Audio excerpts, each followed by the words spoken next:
बहुत समय पहले की बात है। मध्य प्रदेश के एक छोटे से गांव में मीना नाम की एक बांझ औरत रहा करती थी।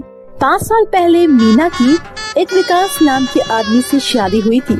विकास को जब पता लगा कि मीना एक बांझ औरत है, तब मीना के पति ने उसे घर से धक्के मारकर बाहर निकाल दिया, जिसके बाद से मीना अकेले ही रहने लगती है और दूसरे लोगों के घरों में काम करके अपनी 2 वक्त की रोटी का इंतजाम कर लिया करती थी। एक दिन मीना अपने काम पर जा रही होती है, तभी उसे कचरे के एक डब्बे में से आवाज आती है। अरे, ये आवाज कहाँ से आ रही है? मुझे तो लगता है ये आवाज कचरे के डिब्बे से ही आ रही है।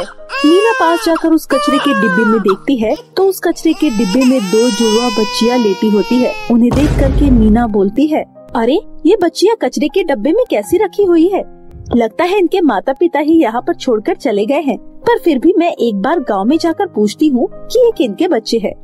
उसके बाद मीना दोनों बच्चों को गोद में उठाकर अपने घर ले जाती है। अरे रे रे रे रे, रोते नहीं बेटा, चुप हो जाओ। मीना उन दोनों बच्चियों को चुप कराकर सुला देती है। उसके बाद मीना उन बच्चियों के माता पिता का पता लगाने के लिए गाँव में जाती है, पर उन बच्चियों के माता पिता का कोई भी पता नहीं लगता है। मुझे तो ऐसा लगता है कि ये दोनों मेरे लिए भगवान की देन है। भगवान ने इन दोनों को मेरे लिए ही भेजा है। अब से मैं ही इनकी देखभाल करूंगी। ऐसे ही कई साल बीत जाते हैं। वहीं मीना की दोनों बेटियां ऋतु और आशा बड़ी हो जाती है। एक दिन मीना की तबीयत बहुत ज्यादा खराब हो जाती है। ये लो आप दवाई, आपकी तबीयत बहुत ज्यादा खराब है, आप दवाई खा लो। मैंने आपसे कितनी बार बोला है कि आप दवाई खाकर आराम करा करो।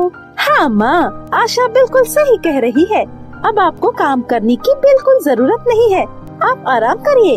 अब से मैं काम पर जाया करूँगी। अरे ऋतु, तुम क्या बोल रही हो? अभी तुम बहुत छोटी हो, तुम्हें अभी कौन काम देगा? माँ, अब आप कोई बहाना मत करो, मैं कोई न कोई काम जरूर ढूंढ लूंगी।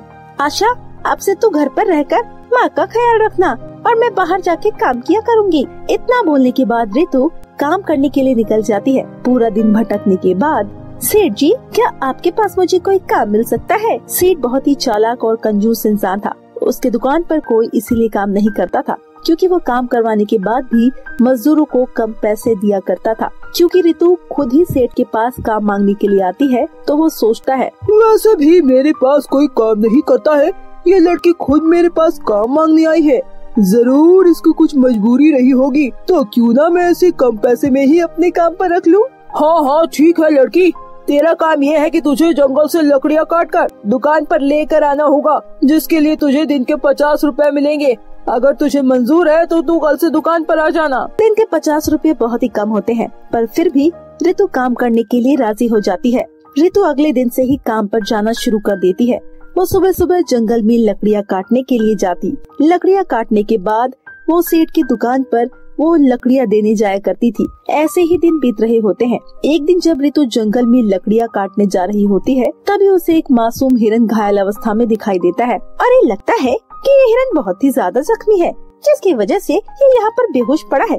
मुझे इसकी मदद करनी चाहिए। ऋतु उस हिरन के लिए नदी में से पानी लेकर आती है और उसे पानी पिलाती है और उसके बाद वो हिरन की मरहम पट्टी भी करती है। ऐसे ही लगातार वो रोजाना जंगल में आकर हिरन की मरहम पट्टी किया करती और उसके खाने पीने के लिए कुछ न कुछ लाया करती।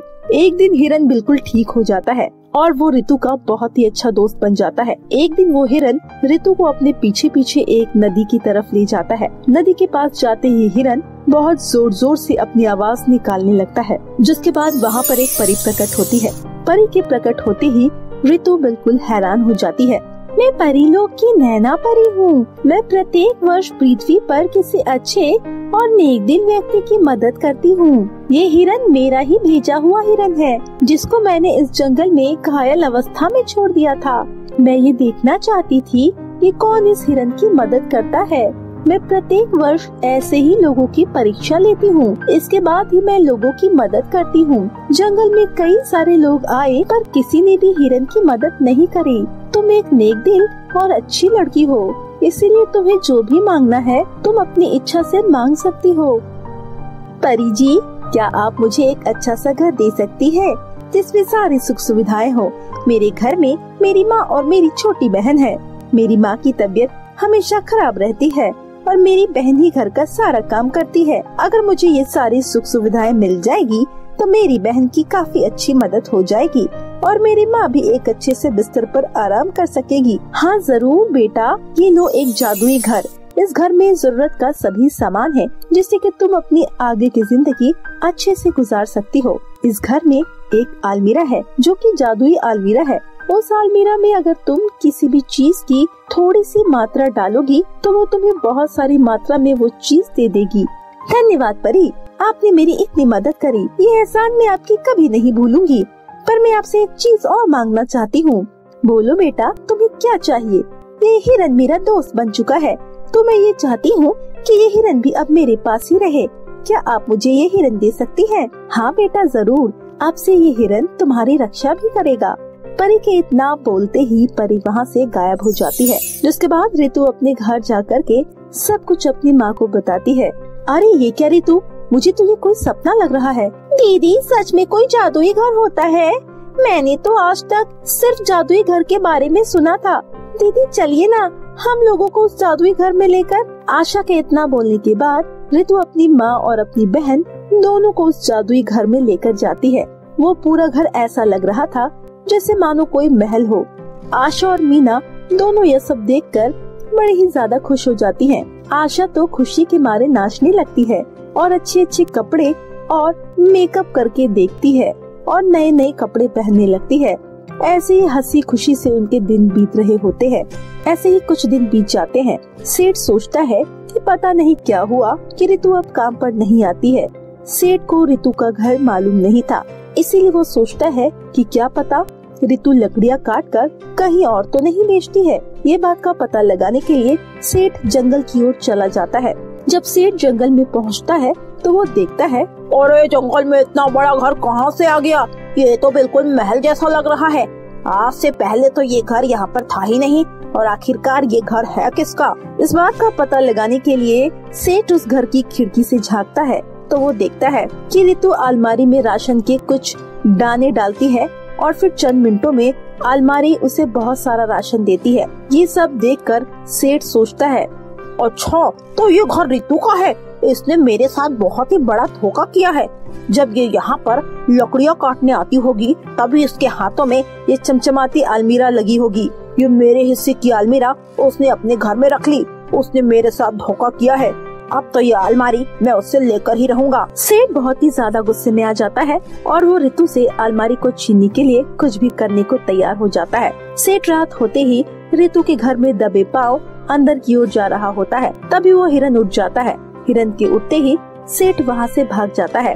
और लगता है इस रितु की बच्ची ने हिरन पाल रखा है। ये हिरन ऐसे ही इनके घर के पास बैठा रहेगा तो मैं अलमीरा कैसे चोरी करूँगा? कुछ तो सोचना पड़ेगा। उसके बाद रोजाना सेठ उस अलमीरा को चोरी करने के लिए जाया करता, पर वो हिरन हमेशा उसके इस कार्य में बाधा बनता। जिसके बाद सेठ सोचता है कि क्यों ना वो इस घर में ही आग लगा दे, जिसके बाद ना तो ये घर बचेगा और ना ही अलमारी। जिसके बाद सेठ रात को जाकर उस घर में आग लगाने की कोशिश करता है, पर होता कुछ उल्टा है। सेठ को खुद ही आग लग जाती है और वो जलने लगता है। बचाओ बचाओ, कोई मुझे बचाओ, भगवान के लिए कोई मुझे बचा लो। सेठ की आवाज सुनने के बाद सभी लोग घर से बाहर आते हैं। रितु बेटा तुम मुझे बचा लो, मैं तुम्हारे घर में आग लगाने आया था पर ये आग तो मेरे ऊपर खुद ही लग गई। भगवान के लिए बेटा मुझे बचा लो, नहीं तो मैं मर जाऊंगा। सेठ की इतना बोलते ही रितु को उस पर बहुत ज्यादा दया आ जाती है और वो बोलती है, हे जादुई घर, आप सेठ जी को माफ कर दीजिए। आगे से ये गलती सेठ जी कभी नहीं करेंगे। आप भगवान के लिए आग बुझा दीजिए, नहीं तो सेठ जी मर जाएंगे। रितु के इतना बोलते ही आग बुझ जाती है। जिसके बाद सेठ जी रितु से माफी मांगती है। रितु बेटा मुझे माफ कर दो, मैं भी तुम्हारी तरह अमीर आदमी बनना चाहता था। मैं बहुत ही ज्यादा अंधा हो गया था। भगवान के लिए मुझे माफ कर दो बेटा। सेठ जी के इतना बोलते ही रितु सेठ जी को माफ कर देती है। इसके बाद रितु अपनी छोटी बहन को स्कूल भेजा करती और जादुई से गरीब आदमी अनाथ लोगों की मदद करती और मंदिरों में दान भी किया करती। तो मेरे प्यारे दोस्तों, कैसी लगी आपको हमारी ये कहानी? हमें कमेंट करके जरूर बताएं। और अगर आपको कहानी अच्छी लगी हो तो वीडियो को लाइक और चैनल को सब्सक्राइब करना ना भूले। तो फिर मिलती हूँ आपसे एक नई और इंटरेस्टिंग कहानी के साथ। तब तक के लिए बाय बाय दोस्तों।